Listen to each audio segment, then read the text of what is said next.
ঘেঁষে থাকা গোলাপ গাছের সঠিক বৃদ্ধির জন্য নিউট্রিমিক্স ছাড়াও একটি তরল খাবার নিয়মিত দেওয়া হয়। আজকের গার্ডেনিং পাঠশালায় আমরা দেখব ওই তরল খাবার আমরা কিভাবে তৈরি করব।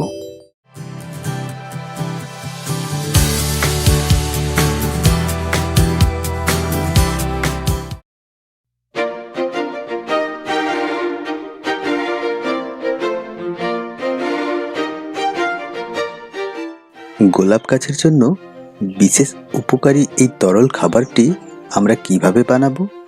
এই তরল খাবারটি বানাতে গেলে আমাদের কি কি উপাদানের প্রয়োজন হবে? খাবারটি আমরা গাছে কতদিন ছাড়া ছাড়া এবং কি পরিমাণে দেব? গোলাপ গাছ ছাড়াও আর কি কি গাছে এই খাবারটি আমরা দিতে পারি সেটাও জেনে নেব আজকের আলোচনা থেকে।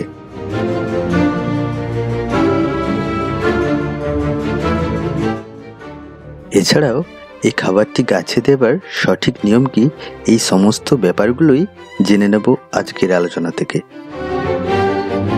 বন্ধুরা, আপনারা যদি গার্ডেনিং পাঠশালার ভিডিওগুলি আজ প্রথম দেখছেন তাহলে আপনাদের জানিয়ে রাখি, আমরা গার্ডেনিং পাঠশালাতে ঘেঁস বা সিন্ডারে গোলাপ, অ্যাডেনিয়াম, চন্দ্রমল্লিকা সহ বিভিন্ন ধরনের গাছ কিভাবে করতে হয়, টবে সহজ হাইড্রোপনিক পদ্ধতিতে কিভাবে ফুল ও সবজি চাষ করতে পারি, এছাড়াও সম্পূর্ণ অর্গানিক পদ্ধতিতে টবে কিভাবে ভালো মানের গাছ করতে পারি, এগুলো নিয়ে আলোচনা করে থাকি। চ্যানেলটিকে সাবস্ক্রাইব করে আপনিও আমাদের এই আলোচনার সাথে যুক্ত হতে পারেন।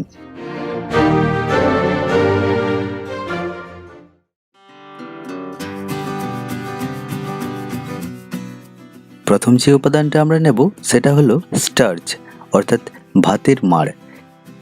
এই উপাদানটিতে গাছের প্রয়োজনীয় প্রাইমারি নিউট্রিয়েন্টস নাইট্রোজেন, ফসফরাস, পটাশিয়ামের পাশাপাশি ক্যালসিয়াম, আয়রন এবং জিঙ্কও থাকে। এছাড়াও এই উপাদানটিতে অ্যামিনো অ্যাসিড পাওয়া যায়। এই অ্যামিনো অ্যাসিড গাছের ফটোসিনথেসিস অর্থাৎ সালোক সংশ্লেষের হার অনেকটা পরিমাণেই বৃদ্ধি করে। এরপর যে উপাদানটি আমরা নেব সেটা হলো সরষের খোল, অর্থাৎ মাস্টার্ড কেক।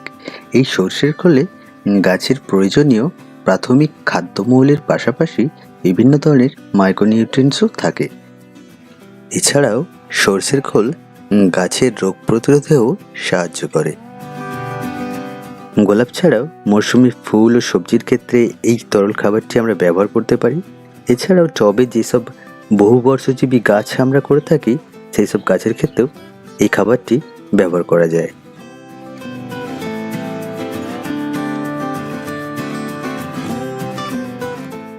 এই দুটো উপাদানকে প্রথমে আমরা 1 লিটার জলে ভিজিয়ে রাখবো। গ্রীষ্মকালে 15 দিন ছাড়া খুবই পাতলা করে এই খাবার গাছে দেওয়া যায়। শীতকালে 7 থেকে 10 দিন ছাড়া এই খাবার আমরা গাছে দিতে পারি। বর্ষার সময় এই তরল খাবারটি টবের গাছে না দেওয়াই ভালো।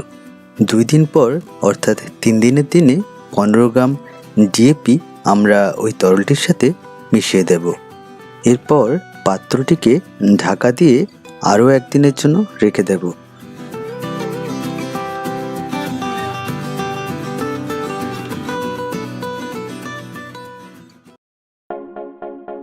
প্রথমে আমরা 1 লিটার জলে সরষের খোল ও ভাতের মাড় মিশিয়েছিলাম। তারপর 4 দিনের দিনে আরও 4 লিটার জল ওই তরলটির সাথে আমরা যোগ করলাম। এরপর এই মিশ্রণটিকে আমরা একটি ভালো ছাঁকনি দিয়ে খুব ভালোভাবে ছেঁকে নেব। এটা কিন্তু অবশ্যই করতে হবে টবের গাছের ক্ষেত্রে, আর বিশেষ করে ঘেঁষের গাছের ক্ষেত্রে। এরপর আমরা দেখে নেব এই তরল সারটিকে তৈরি করার জন্য আমরা এই সমস্ত উপাদানগুলিকে কী কী পরিমাণে মেশাবো। আমরা নিয়েছিলাম স্টার্চ অর্থাৎ ভাতের মাড় 100 ml, মাস্টার্ড কেক অর্থাৎ সরষের খোল 100 গ্রাম, ডিএপি 15 গ্রাম এবং 5 লিটার জল। এই তরল সারটি 250 ml করে আমরা প্রতি গাছে দেব। অর্থাৎ এই 5 লিটার তরল সার আমরা 20টি গাছের ক্ষেত্রে ব্যবহার করতে পারবো। এই সারটি প্রয়োগ করার কমপক্ষে 10 মিনিট আগে টবে আমরা ভালোভাবে জল দিয়ে নেব।